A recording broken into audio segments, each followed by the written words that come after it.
It's the Slam Dunk. Okay, Janet Dixon has had a 30-year career in real estate without any formal complaints or blemishes to her name. But now the courts have ruled against her challenge to the industry body, the Real Estate Authority, which is demanding that she complete a 90-minute course in Māori custom and culture if she wants to be licensed to stay in her job. She was hoping the courts would rule the compulsory Māori course didn't have to be completed and she was free to carry on as a real estate agent. But the court has sided with the Real Estate Authority and Dixon faces now a 5-year ban from the industry. That's the totally over-the-top punishment the authority can hand down to Dixon. They can cancel her licence to work as an agent, therefore meaning she can no longer earn an income in the only job she's known and excelled in for 30 years. It's remarkable. It's an extraordinarily over-the-top punishment, isn't it? This is a disaster for her, and I think it sets a dangerous precedent, a dark precedent for New Zealand. I'm personally against compulsion in anything. We don't even make the Māori language compulsory in our schools. Fact is, it's not compulsory anywhere. Yet the puffed-up jerks at the Real Estate Authority made it compulsory for every practising agent to attend this 90-minute course. Why? Well, Belinda Moffat, she's the head honcho at the Real Estate Agency, wrote to all agents saying this: it's an opportunity to develop or deepen their understanding of Māori culture, language and custom, particularly with respect to land and understanding of the historical context of Te Tiriti o Waitangi, Treaty of Waitangi. Te Tiriti is a founding constitutional document in New Zealand, and Te Kākano provides an outline of Te Tiriti and highlights its ongoing relevance in the real estate context. Janet Dixon claimed that talk of Māori gods and the like, it clashed with her spiritual beliefs and outlook in the world as a religious Presbyterian, and therefore she chose not to take part. Now Dixon, of course, could have chosen the path of least resistance, done the course, shut up and moved on. But this is someone clearly making a point, right? And it may well cost her entire career.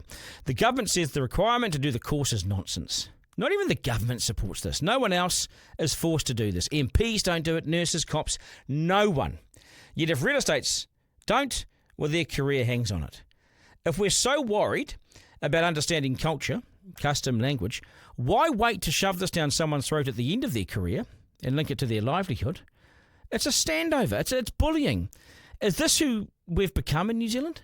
Shouldn't this sort of thing be in our primary schools or at a much earlier age? Not even the last Labour government, who went weak at the knees at all things Māori, did this. But it was likely on the cards if they got a third term, probably. And just remind me, how is it relevant to real estate? I mean, I've bought and sold 5 or 6 houses. Now, on 3 occasions, the person I bought them with was Māori. But there were no Māori issues that came up, no tikanga, no custom. I actually thought that the agents on a number of occasions needed to know more information about the history of the house. And on one occasion, the agent didn't know anything about what was on the council limb report and whether the place had new piles. And one agent had no idea that one of the houses was in a high wind zone. I want them to know that stuff. But apart from that, Māori issues never emerged.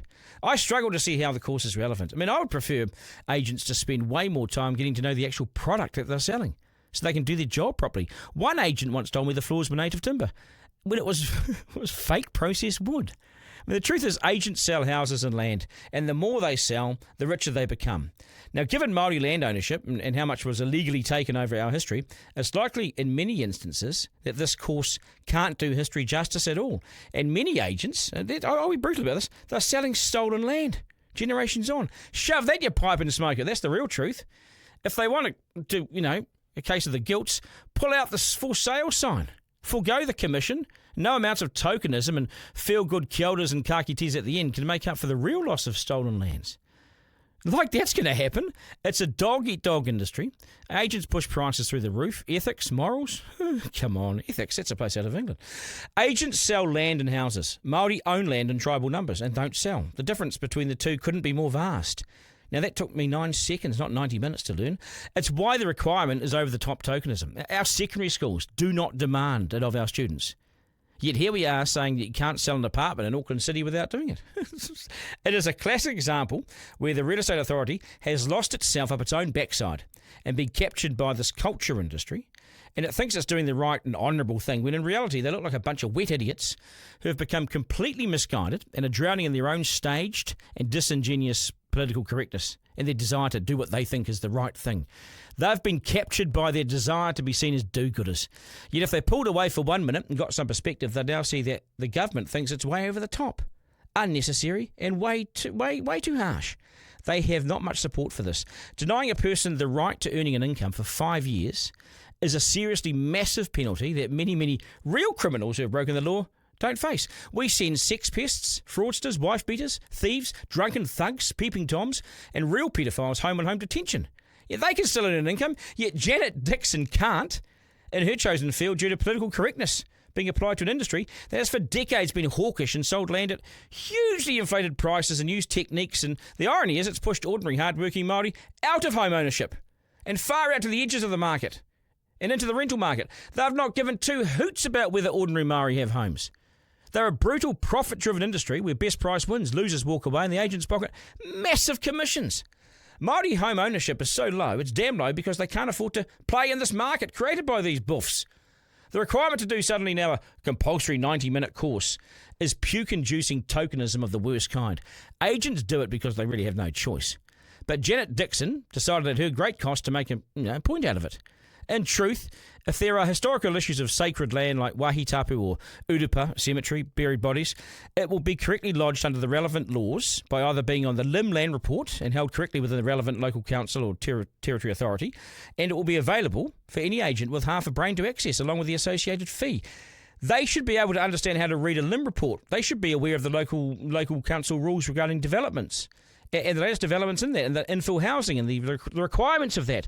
They need to know more perhaps about the law in the Building Act and how that affects a site, or the RMA, how that affects a site, and whether you can build on it or whether the prospective buyer should consult a lawyer or seek further advice. They don't know enough in that area. Make them do that. That's relevant. If they can't do that or have the basic knowledge to gather all the information they can on a property, then that's where they need to get better. That's where you got to school up. Surely that's way more relevant to Kiwis, no matter what the bloody race of us are, or who we might identify as, or what pronoun we've got. If they need to know more about real estate, that lack of knowledge affects anyone buying or selling, no matter what their damn race is.